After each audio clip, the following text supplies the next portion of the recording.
So this is the second video clip for section 3 of the workshop. Section 3 is where we're talking about photo editing. And in this clip, I'm going to talk about correcting the color or color correcting. So let's start with, remember I said we're going to start with images where I have something white in the photo. By the way, when I'm photo editing, I always have my jewelry right here at the computer with me, and I have a daylight bulb so that I can look at the piece in natural light that's bright enough to see the true colors. I know all monitors are different, but we may as well at least try to get the color right. Not just the color too, it's important not to have too much saturation, but I'll explain that when we get to that. So remember in section 2 when I was saying put a small very white object out of frame but in the photo. We're going to start with that kind of color correcting. So here's a pair of earrings, and I took just a white piece of paper and put it outside of where I'm going to crop, but close enough to the jewelry that it just works better if it's closer to the jewelry. Okay, so what we're going to look for is called, or what we're going to use is called levels. So in whatever software you're using, you want to look for levels. I doubt it's called color correction, but it might be. In here we go to image, adjustment, and then levels. But you can see that the keyboard command is Control L. On a Mac that might be Command L. And I always use the keyboard commands when I can because they're just a lot easier. These are ones that I use over and over and over. So I hit Control L and it brings up a pop-up box. Now, since my white object is there, I can actually grab this by the top of the box and move it out of the way if I want.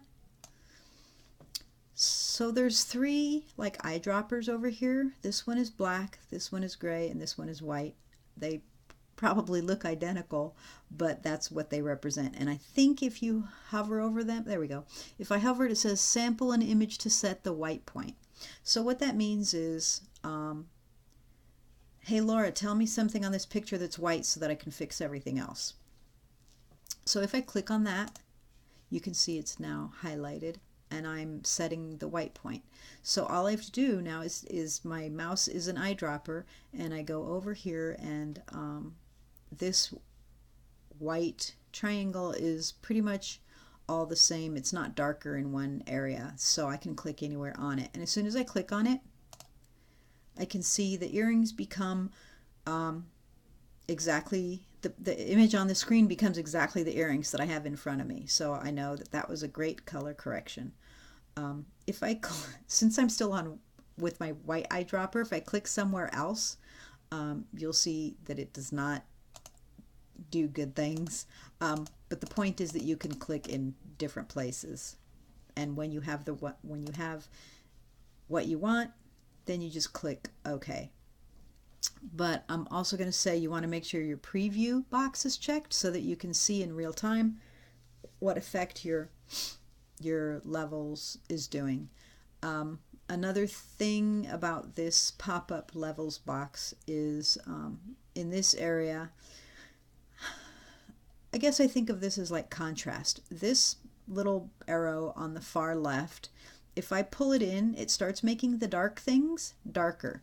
For example, well, I'll do it and you'll see, but in my images, even though I shoot on a black background, I don't like that deep, rich, velvety black background against jewelry because I think it looks a little too swallowy, a little too fake. I like my black backgrounds to be a little off black, if that's a thing. Okay, so if I grab it and pull it in, you see all the black things are becoming blacker or darker. And see, that's the black that I don't really like on my image. Again, personal preference. You do exactly what you want. Now the one on the right, which is the white arrow, will do the opposite. It will lighten everything up. So it takes your bright things and it makes them brighter.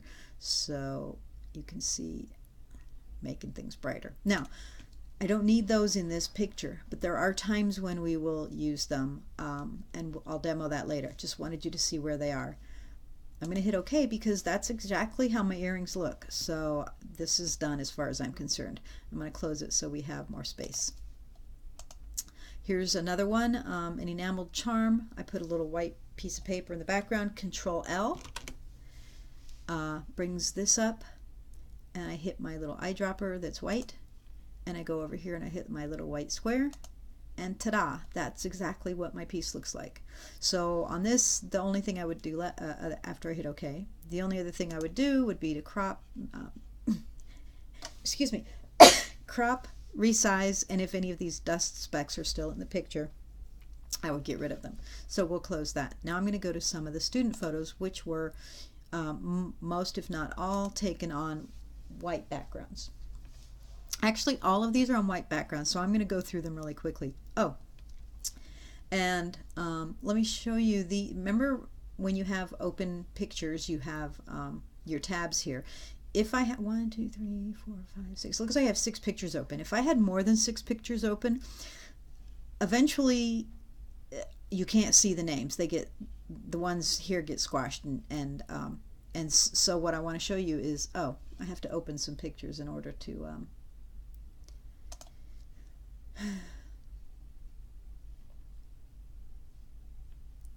well, oh, here.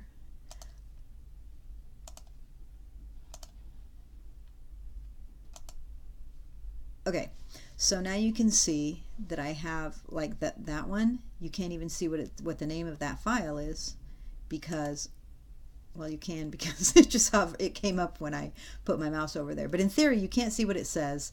And if there were more, which I often have a lot more, you just can't see them all. So you go over to the end of the line and see the arrows. If you click on that, it will then list them, and you can just go to whichever one you want. So now I'm going to go back to these last ones and close them, and I hear the cat crying in the background because she wants to come in here. But okay, so I see a lot of pictures on the internet of jewelry that is absolutely beautiful, but has let me go let her in just a second. Okay, that has a color cast to it. And it drives me nuts because I say, oh my gosh, that's such a beautiful piece of jewelry. And with something that takes 2 seconds, they could make it look much more representative of what it is. Look at this. See the blue cast in the background. Here we have a yellow cast. Here's just sort of gray. But let's go back to the first one. Okay, so super easy. Control L brings up your levels box, and I'm right-handed, so I want this over on the right because it's habit. That's how I do things. Now we're going to click on our white eyedropper. See, it's highlighted. So when you have a whole white background or a lot of white in the picture, make sure you pick the whitest of the white. So even though the whole background is white, we can see that this side of the image background is darker than this side. So if we picked a spot over here to color correct on, even though it's white, as soon as we do that, things get a little blown out. We've lost some shadows. Basically, it's overexposing it too much. So compare that to, oh, actually I didn't need to cancel it. Okay, let's do that again. Okay, blown out compared to, if we click over here, we have a much more natural, a much softer correction. Again, blown out, more natural. Not as noticeable in that picture. Oh, okay, here's a good, watch this. Okay, Control L brings up our levels. We click on our white eyedropper. Now, the whitest part looks to me about here, so I'm going to click on that, and oh my gosh, this is beautiful, and looks so much cleaner without that cast to it. Now, if we had clicked up here, it would be blown out. So see how it's just like it got overexposed. We don't want to lose our shadows. The shadows actually make it look real. I'm not, again, personal preference, but I'm not a big fan of the catalog-y kind of look where something is on a stark white background, there's no shadows, it's just floating in midair on white. And I mean, the jewelry still looks great, it's just not my personal preference for style. So again, as soon as we click there, we get the shadows back and it just looks really nice. Now here's a piece that, an image that we would have trouble with, because you see here the necklace is very dark and the background is very white, so we've got a high contrast. But here we have a lot more sort of mid-tones, I guess. I don't really know what it's called, but we'll bring up the box now. We're probably in agreement that over here looks like about the whitest spot. Actually, if I clicked up here, watch this chain here. So see this part of the chain, if I click up here, totally blows out. See how, that's what I'm talking about when I say blow out. We've lost the chain. So sometimes when you click in the wrong spot, it helps you find the right spots. So I can actually just start clicking in other spots, but again, I think down here is probably the best. Now down here was about as far as white as we can get, and it didn't blow that out. I mean, it's still sort of blown out, but that's not our fault. It's the problem is that, I mean, it's not the fault of the color of the photo editing, it's just that the silver is too similar to the background to not have a little bit of blowout, but it's certainly not as much as something like that. So this is actually a picture that I think this is such a beautiful pendant, and I would want to do as much as I could to it. So we're going to save the fine-tuning of this for a more in-depth how to fix color correcting. But again, one of our goals is to take photos that need minimum photo editing. So on this one, again, we just start clicking around with our white dropper till we find, like, just keep an eye on the piece. If I click down here, I can see it's a little blown out and kind of gave it a yellow cast. So I can just keep clicking around until I feel like it's doing the right thing to the necklace, and then I would hit save. Remember, if things are small on your screen, Control-0 makes it fit your screen. Okay, now I'm going to show you something a little different with this one. We've got a white background and we've got two white pearls. Now, when I color correct and make the tell Photoshop that the background is white, watch what happens to these pearls. They get blown out. To me, the enamel looks fantastic here, but I've lost my pearls. So I want to show you how to use the marquee tool to try to fix that. So in the previous video I showed you the marquee tool, which is the selection box. If we right click on it, we get the option of either square, rectangle, or ellipse, circle. So we're going to take more circular, we want a circle shaped selection box. Now I'm going to draw one circle over one pearl, and now if I hold my shift key down and draw a second circle, oops, over the second pearl, and I can't really if I tried to move them now I could, but it would move both of them. So, and I'm not sure I got them in the right place, so I'm actually going to hit Control-D, as in David, which takes them off, and just draw them again, because I find drawing circles to be very difficult for some reason. Okay, so now my two pearls are selected.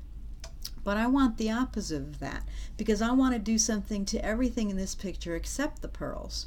So I will go up to the selection tab, see it says select, and I'm going to click inverse. There's a keyboard command, but for now we're just going to do that. Inverse. Now everything in the picture is selected to the exclusion with the exclusion of the pearls. So the pearls are not selected. So anything I do to this picture now, it'll only happen to everything except the pearls. So Control L, and I'm going to color correct, and the pearls are not going to be blown out. They're going to stay exactly the same because nothing can touch them with the anti-selection tool on. Okay, and I click OK, and when I hit Control D as in David to remove the marching ants, you'll see the pearls are still there, not blown out. So that is something that I find very useful. So again, a picture of fabulous jewelry. It's a fabulous picture, it's just that there's a color cast to it. So Control L,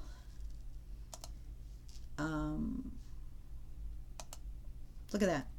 I mean, that was like less than 5 seconds and it totally changed the picture from that to that. Beautiful color.